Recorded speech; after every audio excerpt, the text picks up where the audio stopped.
Well, I'm going to concentrate mostly on higher education, but that can't really be disconnected from what happens from infancy. So I'll say some words about early education too. In the background, there are contrasting conceptions of whom education is for and what it is for. So let's take a look at whom it is for. There are two fundamental views go far back. One view is that higher education is basically for the elites, for the privileged. The rest of the population should be dumbed down, maybe allowed entry into vocational schools, learn trades.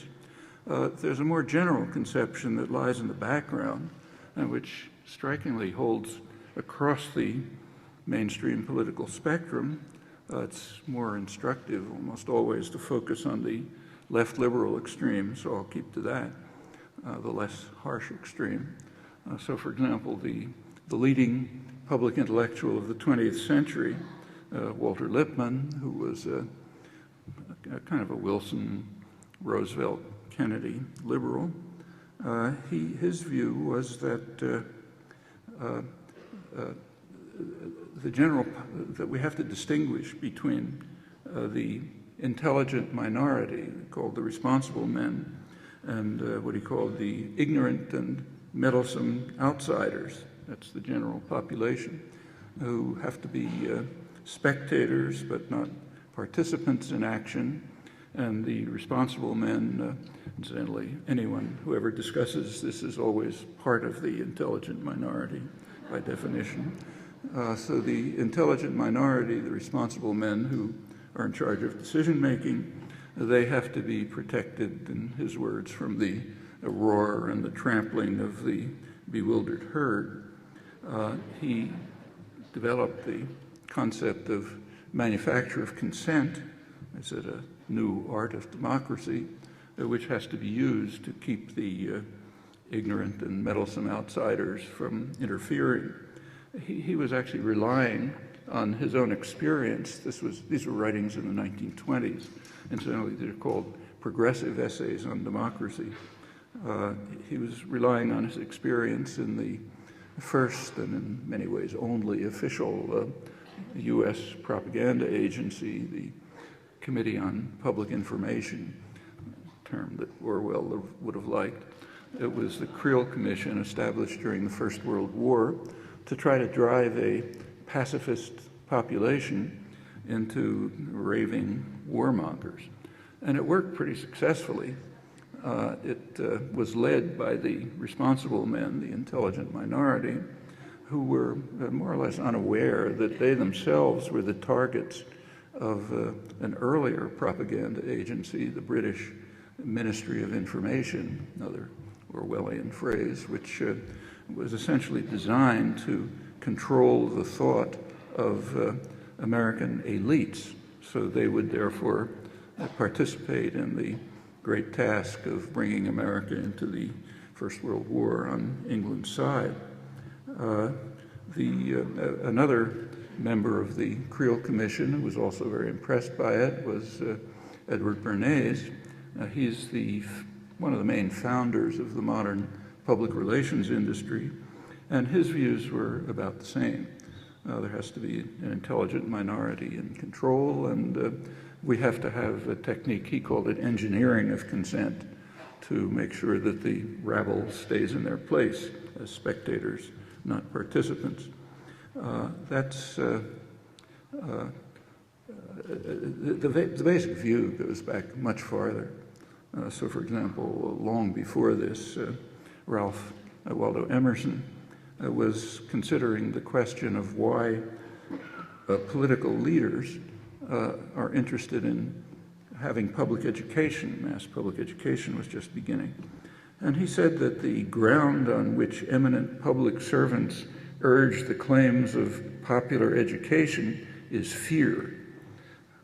In their words, he says, this country is filling up with thousands and millions of voters and you must educate them to keep them from our throats, meaning educate them the right way, keep their perspectives and their understanding narrow and restricted, discourage free and independent thought, and frighten them into obedience, something that's done over and over in the schools as well. We've all experienced it.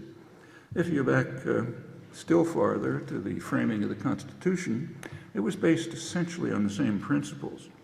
So James Madison, the major framer, his view was that pretty much the same. He said we have to make sure that the public is marginalized because otherwise there'll be trouble. And in fact, you read the speeches in the Constitutional Convention, he urged the convention to think about what would happen in England. That was obviously the model. What would happen in England if they really had a democratic vote?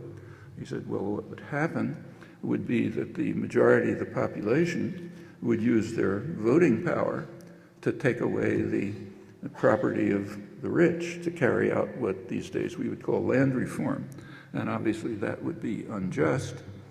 So therefore we've got to guard against democracy.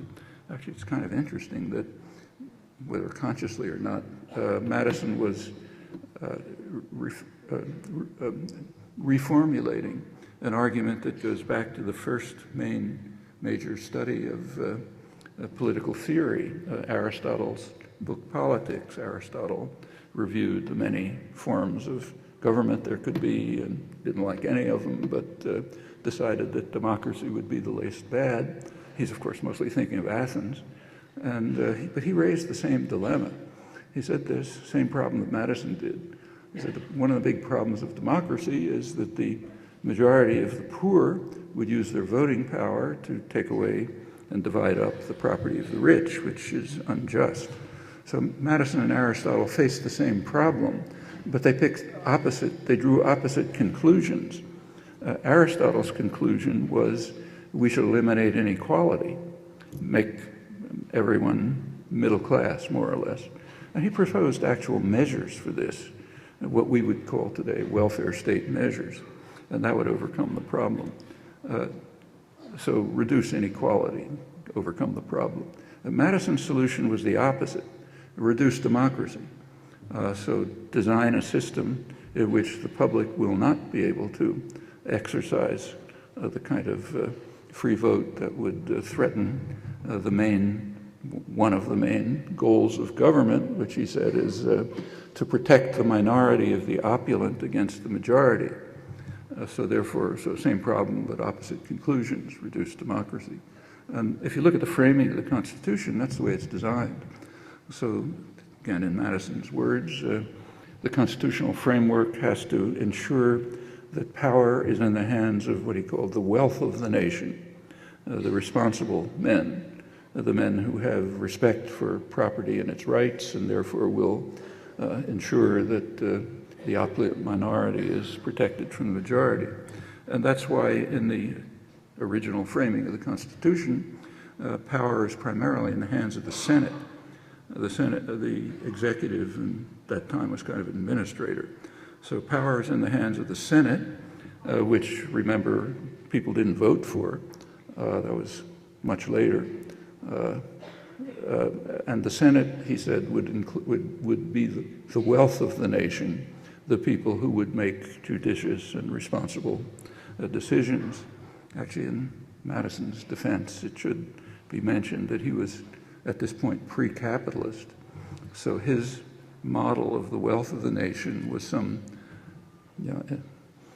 mythology about Rome, where distinguished gentlemen and benign aristocrats devoted to the public good would make all the right decisions. He soon learned differently.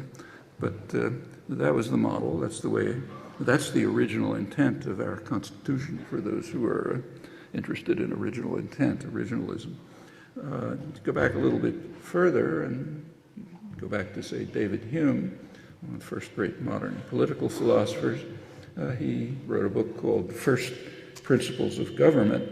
And in this, I'll quote him, he wondered at the easiness with which the many are governed by the few, and the implicit submission with which men resign their own sentiments and passions to those of their rulers.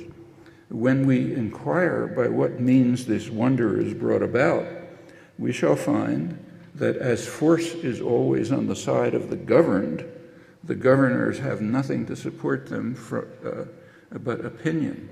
It is therefore on opinion only that government is founded, and this maxim extends to the most despotic and most military governments, as well as to the most free and most popular. And in fact, in the more free and the more popular, where force is less available, you get the most sophisticated development of the notions of manufacture of consent, engineering of consent, public relations industry, and so on. And the educational system has to be enlisted in this enterprise. It's a very conscious policy. I'll return to the way it works in the modern period. Well, that's one point of view about whom education is for.